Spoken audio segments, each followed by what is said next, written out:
പ്രകാശനം ബഹുമാനപ്പെട്ട മുഖ്യമന്ത്രി നിർവഹിക്കുന്നു.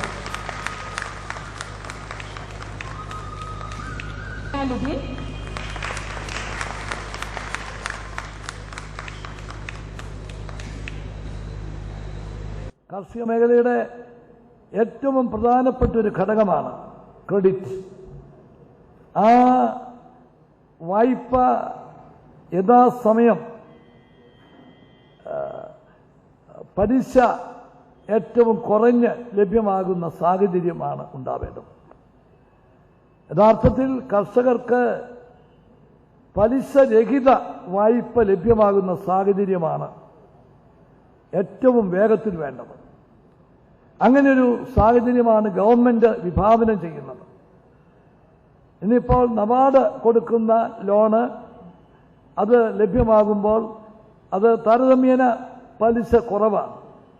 ആ കുറവായ പലിശ യഥാസമയം അടയ്ക്കുന്ന കൃഷിക്കാർക്ക് കേന്ദ്ര ഗവൺമെന്റും സംസ്ഥാന ഗവൺമെന്റും കൊടുക്കുന്ന ഇൻസെന്റീവ് മൂലം പലിശ രഹിതമാക്കാൻ സാധിക്കും.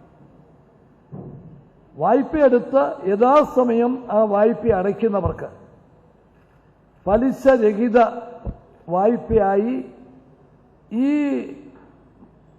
എല്ലാ പരിപാടികളൂടി ഒന്നിപ്പിച്ചുകൊണ്ട് നടത്തുന്ന ശ്രമത്തിലൂടെ നമുക്കാക്കാൻ സാധിക്കും. നമ്മുടെ രാജ്യം ഒരു കാർഷിക പ്രാധാന്യമുള്ള രാജ്യമാണ്.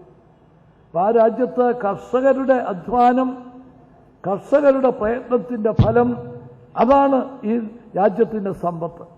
ആ സമ്പത്ത് നമ്മൾ അംഗീകരിക്കുമ്പോൾ കർഷകനെ മാനിക്കണം, കർഷകന്റെ അധ്വാനത്തിന് അംഗീകാരം കൊടുക്കണം. അതുപോലെ തന്നെ നമ്മുടെ ഈ കാർഷിക ഉൽപാദന രംഗത്തെ ഏറ്റവും പ്രധാനപ്പെട്ട ഘടകമായ വായ്പ, അതിൽ കർഷകന് വേണ്ട സഹായങ്ങൾ നമ്മൾ ചെയ്തു കൊടുത്തേ മതിയാകും.